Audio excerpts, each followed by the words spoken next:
जहां तक आर्थिक व्यवस्था की बात करो तो 1947 के भारत की अर्थव्यवस्था को यदि आप देखो तो हमारी समृद्धि और अमेरिका की समृद्धि लगभग बराबर थी। यानी $1 खरीदने में ₹1 लगता था। अमेरिका की मुद्रा डॉलर और भारत का रुपया बिल्कुल बराबर था। 1965 के बाद स्थितियां बिगड़ी और रुपये का अवमूल्यन बहुत तेजी के साथ होता गया। अगर इन सारे विषयों को एक साथ गाय की जनसंख्या के साथ आप यदि अध्ययन करो तो बिल्कुल स्पष्ट बात है कि जैसे जैसे हमारे देश में गायों की संख्या बढ़ती गई वैसे वैसे हमारे देश में कई चीजें प्रभावित हुई। सबसे पहले प्रभावित हुआ है भूगर्भ जल, भूमि के अंदर का जल। जिस गति से गाय की संख्या गिरी है उसी गति से भूगर्भ का जल भी नीचे गिरा है। दूसरी जो अप्रत्यक्ष स्थितियां बनी है वह आर्थिक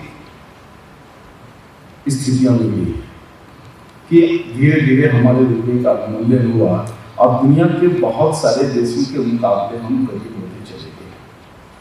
गाय की संख्या के साथ इसका सीधा संबंध नहीं बनता, लेकिन गाय के कारण जो हमारे देश की उत्पादन शक्ति थी उसके कारण उससे अगर हम संबंध को स्थापित करते हैं तो बिल्कुल स्थितियां स्पष्ट हो जाती है।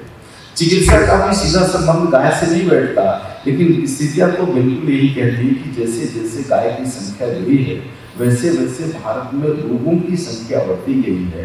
और आज लगभग स्थिति है कि भारत का शायद ही कोई ऐसा व्यक्ति हो जो यह कह सके कि जी मुझे तो किसी भी प्रकार की शारीरिक समस्या नहीं है, मैं बीमार नहीं हूँ और मुझे किसी भी तरह के ट्रीटमेंट या चिकित्सा की जरूरत नहीं है। अगर भारत सरकार के कुछ आंकड़े अगर आप देखो, भारत सरकार हर साल जनसंख्या के दौरान बहुत सारी स्थितियों का जायजा लेती है, उसमें चिकित्सा का भी एक हिस्सा होता है। उधर भारत सरकार के ही आप जो है सेंसस रिपोर्ट को अगर आप पढ़ें जो nic.in में उपलब्ध है, national informative centre of India के वेबसाइट पर आपको सारी चीज़ें मिल जाएगी। वहाँ सबसे दिल दहलाने वाली जो चीज़ें मुझे दिखती है वो ये दिखती है कि प्रतिदिन हमारे देश में हार्ट अटैक से कितने लोग मर रहे हैं, हमारे देश में कैंसर जैसी बीमारियों से कितने लोग मर रहे हैं और भारत की कितनी जनसंख्या को डायबिटीज है। ये आंकड़ा बिल्कुल दिल दहलाने वाला है। भारत की 85% से ज्यादा संख्या माइल्ड ट्यूबरकुलोसिस से करीब है और जो बड़े बड़े शहर हैं वहाँ लगभग 100% ऐसी स्थितियां बन रही है। तो इतना कुछ भारत बदल गया, हमारे स्वास्थ्य की स्थिति इतनी सारी बिगड़ गई, इसके पीछे जिम्मेदार कौन है? क्या कुछ हमारे भूगोल में परिवर्तन हुआ है जिसके कारण हम इतने रोग से ग्रस्त हुए हैं? इस पर यदि दृष्टिपात करो तो बिल्कुल स्पष्ट समझ में आता है कि जिन तत्वों से हमारा शरीर बना हुआ है, इन तत्वों में जो विकृतियां आई है, इन्हीं विकृतियों के कारण जो है हम स्वास्थ्य के मामले में इतने गिर गए हैं या इतने लाचार और विवश हो गए हैं। हमारे शास्त्र भी स्पष्ट करते हैं और आज का विज्ञान भी स्पष्ट करता है कि हमारा जो ये शरीर है 5 महाभूतों का बना हुआ है, यानी 5 कंपाउंड एलिमेंट से बना हुआ है, जिसमें मिट्टी है, जल है, अग्नि है, वायु है और आकाश है। ये पांचों का कंपोजिशन हमारा शरीर है। पृथ्वी पर रहने वाले 84 लाख जीव जंतुओं का शरीर है, वनस्पतियों का शरीर है और यहाँ तक कि स्वयं पृथ्वी का शरीर भी इन्हीं 5 यौगिक तत्वों के मेल से बना हुआ है। तो जब भी इन यौगिक तत्वों में कुछ बदलाव आता है, इनके कंपोजिशन में जब कुछ चेंज होता है तो हमारे शरीर का कंपोजिशन भी बदलता है और इसी के कारण हमारे शरीर में बीमारियां आ जाती है। जैसे उदाहरण के लिए यदि मैं कहूँ कि हमारे शरीर में 22% भूमि तत्व है, यह 22% भूमि तत्व में यदि कोई विकृति होती है तब हमारे शरीर में स्वयं डिफिशियंसी के बहुत सारे रोग होते हैं। इसी प्रकार हमारे शरीर में जल की मात्रा 68% लगभग है। तो जल में जैसे ही वायुमंडल के जल में जैसे ही परिवर्तन होता है वैसे ही हमारे शरीर के अंदर का जो जल है वह भी परिवर्तित होता है, विकृत होता है और जल की विकृति के कारण रोग होते हैं। तो इस तरह से जो हमारा शरीर 5 महाभूतों से बना हुआ है, इन 5 महाभूतों में जब जब विकृति आती है और जितनी तेजी के साथ विकृति आती है उतनी तेजी के साथ हमारा शरीर असंतुलित होता है और भिन्न भिन्न तरह की बीमारियों से ग्रसित होता है। आज विकास के नाम पर जो हमारी मिट्टी में परिवर्तन किया जा रहा है, इनके कारण हमारी मिट्टी विकृत हुई है।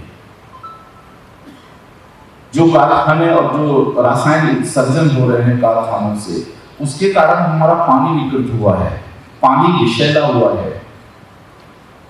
प्रदूषण के कारण, वायु प्रदूषण के कारण वायु में जितना प्राणवायु का घनत्व रहना चाहिए था वह घनत्व गिरा है, यानी वायु प्रदूषित हुई है, अग्नि प्रदूषित हुई है और बहुत बड़े बड़े कारखानों के चलने के कारण जो ऊंचे नाद वाले जो साउंड फ्रीक्वेंसी उत्पन्न किए जा रहे हैं, इससे आकाशीय तत्व असंतुलित हुआ है और उसके नीचे रहने से हमारा शरीर भी असंतुलित हुआ है। तो इसी असंतुलन के कारण दुनिया की सारी बीमारियां हैं। दुनिया की सारी बीमारियों के मूल में ये पंच महाभूतों का असंतुलन हो जाना हमारी धरती पर और हमारे शरीर में और दूसरे जीव जगत में और वनस्पतियों में। तो इसमें से रास्ता यही है कि हम इन 5 महाभूतों का संतुलन फिर से करें, और जब तक ये संतुलन नहीं करेंगे तब तक जो बहुत बड़ी आबादी रोग से ग्रसित है वो निरोगी नहीं हो सकता है। कि इस सृष्टि में गाय एक अकेली ऐसी जीव है जो 5 महाभूतों के संतुलन को बनाती है, 5 महाभूतों में आए हुए प्रदूषण को क्षय कर देती है। और इस ज्ञान की जानकारी होने के कारण ही हमारे पूर्वज जो है अपने घरों पर एक नहीं बल्कि अनेक गाय रखते थे, गौ पालन करते थे और उनका ध्येय कभी भी दूध नहीं होता था। उनका ध्येय गोबर और गौमूत्र होता था। मिट्टी को जितना ज्यादा गोबर मिलेगा, जल और वायु को जितना ज्यादा गौमूत्र मिलेगा, उतना ही अधिक हमारी मिट्टी, जल, वायु, अग्नि और आकाश संतुलित रहेंगे। तो इस विज्ञान को समझने के कारण ही हमारे पूर्वजों ने गौ पालन किया। गौ पालन का कभी भी उद्देश्य हमारी धरती पर दूध का व्यापार नहीं रहा।